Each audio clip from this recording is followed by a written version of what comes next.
think it's time to let the cat and the snake out of the box. That's this week on Motoring 99.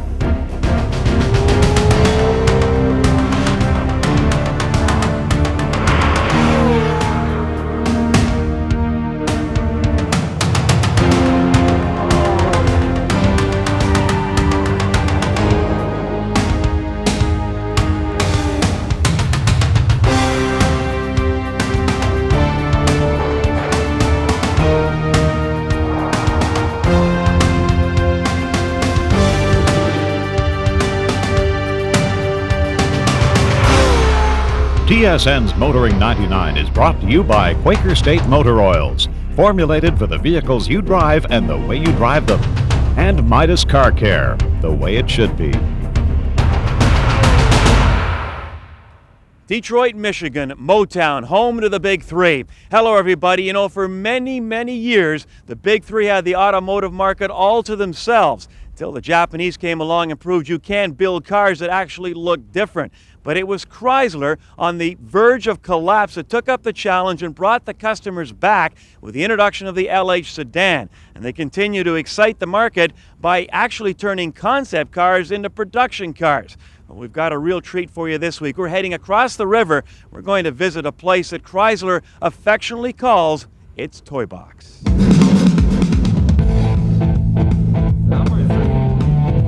Well, the cat is finally out of the bag. Introducing the 1997 Plymouth Prowler. It was the Detroit Auto Show, the year 1996, the debut of the first production model of the Plymouth Prowler, a concept vehicle only 3 years before. The Prowler, though, was simply following in the footsteps of this car, the Dodge Viper, a concept in '89 and into production 3 years later. The Viper's exclusive aluminum block V10, with close to 500 horsepower, is still the largest and most powerful available in any American production sports car. The Viper was a dream in somebody's eye in 1989. Basically are what we call now the Fab Four, which Tom Gale, Carroll Shelby, Francois Castaigne, and Bob Lutz. They all dreamed that how can we bring a bit of luster back to Chrysler?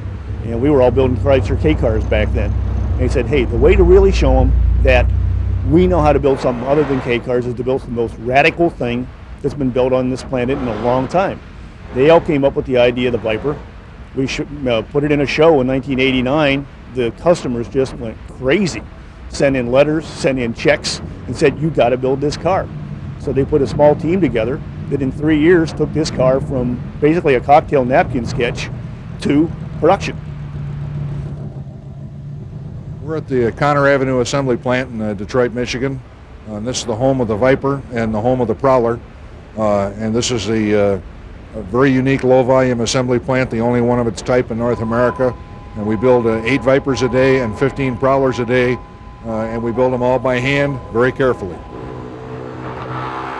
What makes it different is that in a typical high-volume assembly plant where we build cars, trucks, or minivans, there's a car coming through a workstation about every 50 seconds. In this plant, our conveyors don't move continuously, they index.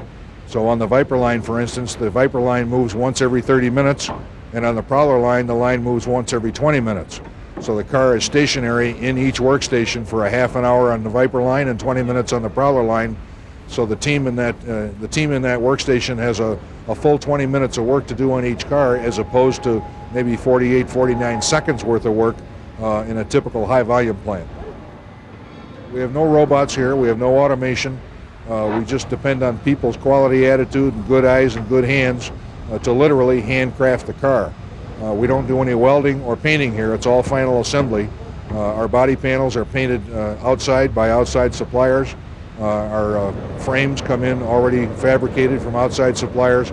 So it's all final assembly, but it's all handcrafting the parts, the assembly of the parts, fitting them very carefully.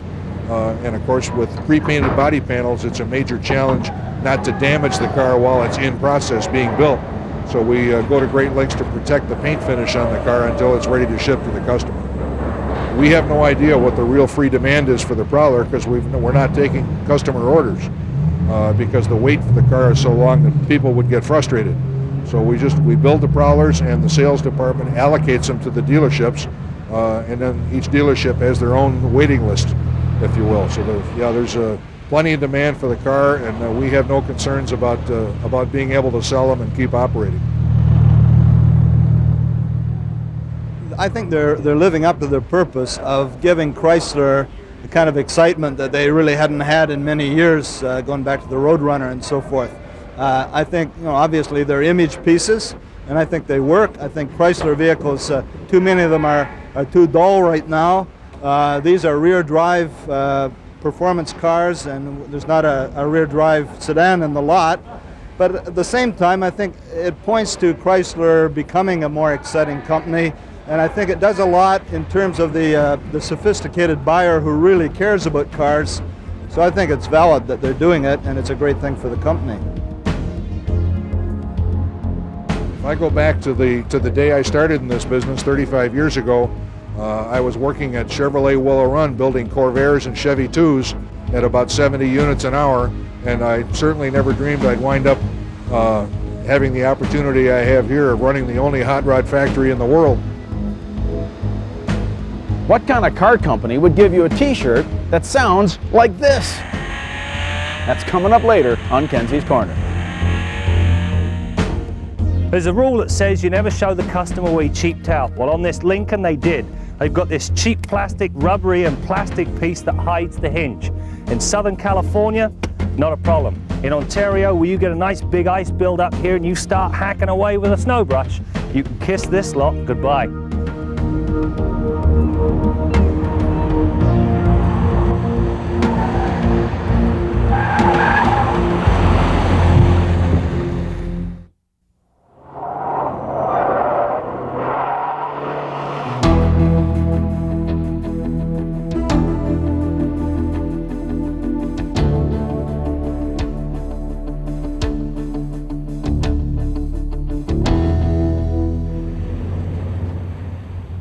You know, most think of Lincolns as being large, ungainly land yachts that don't handle worth a dickens.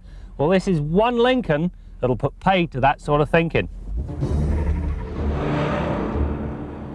Early on in the test, it became very obvious that the LS benefited greatly from the fact it was developed in conjunction with the Jaguar S-Type.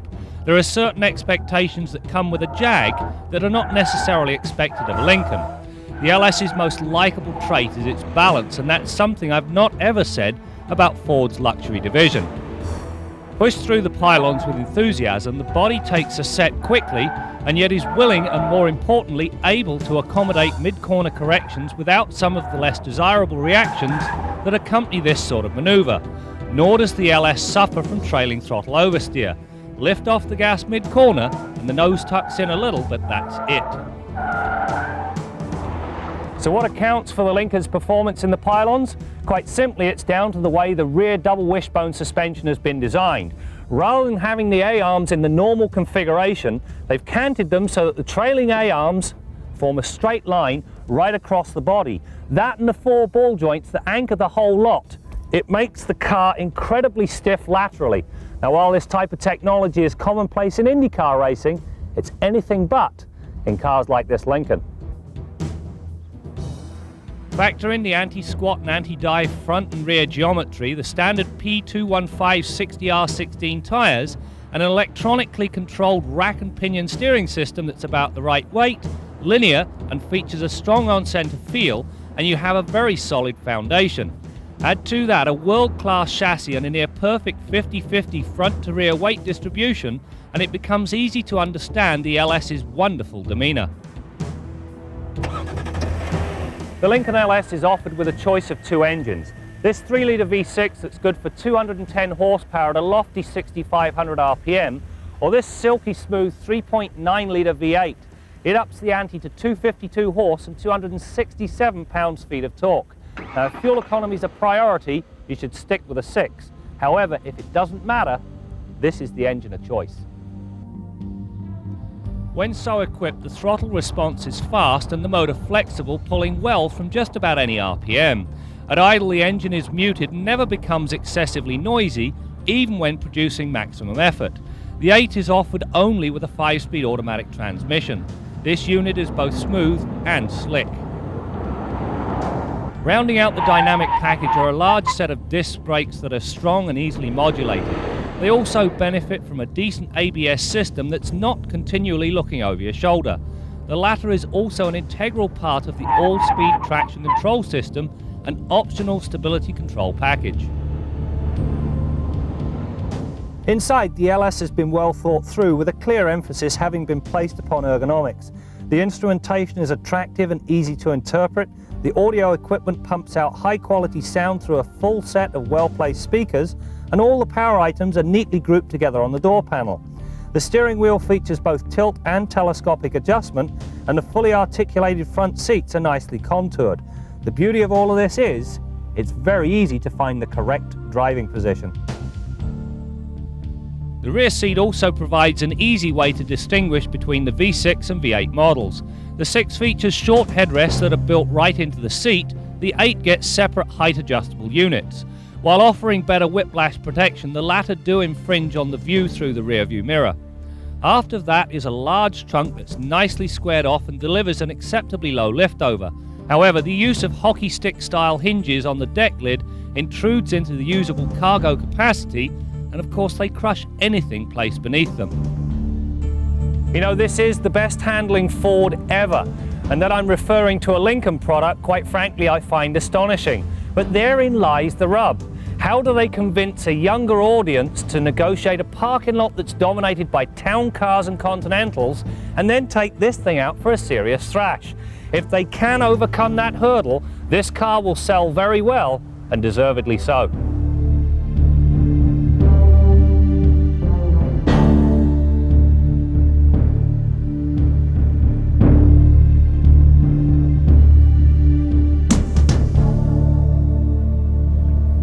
It's time to update our long-term Honda Odyssey. Now, unlike their first stab at the minivan market, Honda have got it right this time. This new vehicle is larger, more powerful, and is simply a treat to drive. But this week we do have a complaint, and you might be able to hear it. It starts about 100 clicks, and this irritating sound begins emanating from somewhere inside the cabin, although it does sound like wind. We haven't been able to locate the source yet, and I'll tell you, if we don't find it soon, taking this Honda Odyssey down to a local dealer, and we'll report back on what we discover on our next update.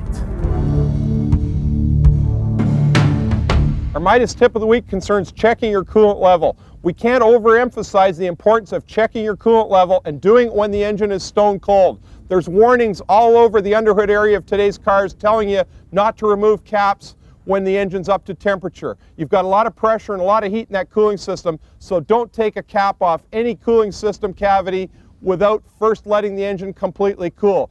Once you do, then you can check the level and condition. Make sure you've got the correct type of coolant. There's several different types of coolant. Most of them are brilliant green, but there's a few notable exceptions. Toyota, for example, uses a dark red coolant, and General Motors late model cars use a coolant called DexCool, which is a bright orange type of coolant. Make sure that you've identified the correct type of coolant and use that one only. Top it up to the full mark. In many cases, the surge tank or overflow tank has a full cold and a full hot mark. Make sure that you don't overfill it, because as the engine heats, it will expand and rise considerably. If you start out at the full hot mark with a cold engine, it's going to overflow when the engine gets up to temperature. Make sure that the coolant is topped up regularly so that you don't overheat that engine, and changed on a regular basis. Make sure that coolant doesn't get murky or cloudy or dirty looking. If it does, it's time to get it flushed. That's your Midas tip of the week. While you're out cruising cyberspace, why not pull into motoringtv.com? Motoringtv.com is best viewed with autopilot by Romulan and can be downloaded right from our site.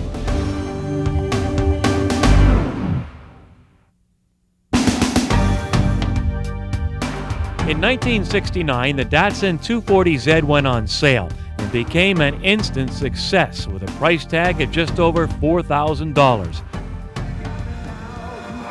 The Z would go on through many transformations, with the final Z model being the 300ZX. Declining sales, though, spelled the end of the Z line in 1969.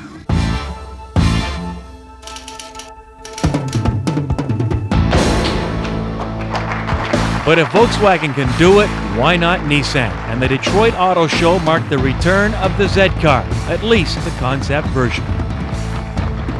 240Z was the one car that we thought, what car best represents Nissan when it was at its peak? And all of us unanimously said the 240. The original 240 was the one. Everybody either has a rock and roll tune or some sexual experience from teen years or whatever connected with that vehicle. It's more than a business phenomenon, it was a cultural phenomenon in North America.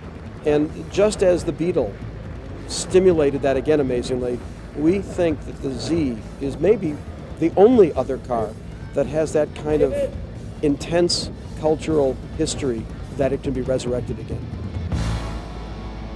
It's serious, it's not real yet, but it's a serious consideration. At the cost of building an actual running model, I can assure you Nissan is not in a posture or an attitude right now where it wants to squander money.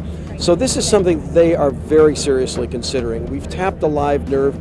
It's a central issue for Nissan because one of the things this company is known best for is its ability to build performance cars.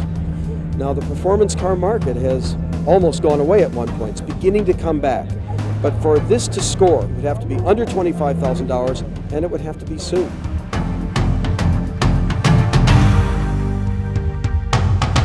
Now, these may look like dune buggies, but they're actually Vipers awaiting their body panels. Now, with the exception of the engine, everything is sourced by outside suppliers, including the frame, which is manufactured, incidentally, by a Canadian company called Fabco. Here's my favorite part of any new vehicle, the engine. I mean, it's so clean you could eat off of that V10. But the engine, like the rest of the car, can get dirty. Now, you wash the car, but should you wash an engine? And if so, how do you go about doing it safely? Well, I know the man who has the answer to that question, and of course, that's Bill Gardner. Bill? Well, Brad, in a lot of cases, that grime and grit that gets onto your engine, if left undisturbed, won't cause any problems in most cases. However, if you tackle it the wrong way and drive that grit and grime or some of the moisture that you use to try and clean it off into certain sensors, you could have all kinds of problems. Basically, most of today's modern cars are very, very well sealed. The last 10 or 15 years, there's been some huge strides in terms of engine sealing. You don't see engines spewing oil and coolant the way they did, so they don't coagulate a lot of grime on the engine covers the way that older cars used to. And I think we can probably thank the Japanese for that. Their engines are probably the best sealed of anybody. And the American cars have certainly caught up with that in the last 8 or 10 years. However, when you do get an older vehicle, and this one's a perfect example, a little bit of grime will eventually appear on the outside of the engine covers, and you may want to clean it off. And another time when you really want to clean it off is, for example, when we're about to do some work on the engine, if some of the crevices between engine covers and engine components are filled with grit and dirt, we don't want that to drop inside the engine when we separate those two parts. So we'll clean it off before we start. But in a lot of cases, we've got to cover certain components with plastic bags, completely remove them, or make sure that we don't direct high pressure water or steam into those areas, because we may drive moisture into places where it would never ordinarily find its way in. Just good old hot soapy water will do the trick for a whole lot of this grime. A lot of it, as you can see, is basically just the same dirt that ends up on the outside of your car. It's just built up here for a long time. So if you take an old rag or an old wash mitt and some hot soapy water and just clean these areas, you'll find that it'll be a pretty easy trick to wash them off with your garden hose and get rid of 90% of the grime that's under the hood of your car. Now, this vehicle is 11 years old and it's got 200,000 on it, so there's a bit of an accumulation of oily mess on the valve covers here. And in order to get rid of that, you've got to use something like a degreaser and a stiff brush to loosen it up, and there again, just hose it off. Now, on newer cars, it'd be unlikely for you to see a mess like that. You probably would just have a little bit of dirt on the engine covers, but this degreaser will soften it up, loosen it up, give it a few minutes to soak in and brush it around, and then it'll just wash right off.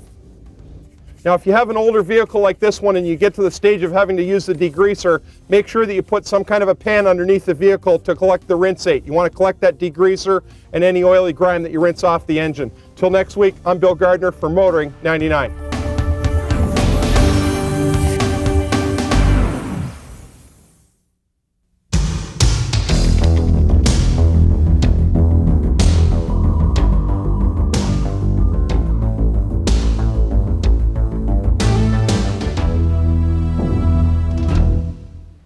Conventional wisdom says you got to build about 800,000 copies of a car model before you make any money. And a factory has to build about 300,000 units a year to be profitable. So what's Chrysler doing running a factory that builds 23 cars a day? I mean, Toyota does that in about 20 seconds. Well, Chrysler has all sorts of claims that the Viper and the Prowler are test beds for technology. The Viper, for example, has the largest fiberglass component in the entire automobile industry. That's that massive hood. And the Prowler is supposed to be a test bed for aluminum fabrication technology with stampings and bonding and all that sort of stuff. And frankly, I think that's all a crock. You look at the faces of the engineers you've seen on the show today, and they're just brimming with excitement. They love these cars. They've got all these racing programs and stuff. This is their kind of automobile. I'm starting to get a bit cynical, hard to imagine for me, but why are they doing all this media coverage all of a sudden? They had this Dodge Viper's Owners Invitational. They had 2,000 owners at Las Vegas driving their cars around the racetrack. They've got media tours of the factory now. I'm a bit suspicious. Maybe they're a little nervous that the words hot rod don't translate into German, because Chrysler, of course, now is amalgamated with Mercedes-Benz. And does a guy from Stuttgart understand what cars like this are all about? Is this program going to be terminated? Well, you know, maybe they don't have much to worry about, because the only Chrysler plant that the German guys have asked to see is this one, the Connor Street facility, because they love cars like this too. Maybe Germans just want to have fun too. I'm Jim Kenzie. So you think you're in the market for a Viper or a Prowler? Well, be prepared to stand in line. Every single car coming out of this plant is already sold. Now, I know only the lucky few can afford such a luxury, and we also know that Chrysler doesn't make that much money on these cars, but does it really matter? I mean, these vehicles have added excitement to what was a boring domestic market run by bean counters. And it's nice to see a little passion brought back into this industry. So what if you can't buy one? They sure are fun to look at. And look for a Viper on an upcoming test drive as we continue to bring you more stories about cars and the people who drive them. Yeah, Mazda, relative to other manufacturers, has quite a small market share. So we believe that there's an area of the market that enables us to really carve out quite a sizable niche for ourselves, and we can stay away from the competition. TSN's Motoring 99 has been brought to you by Quaker State Motor Oils, formulated for the vehicles you drive and the way you drive them, and Midas Car Care, the way it should be.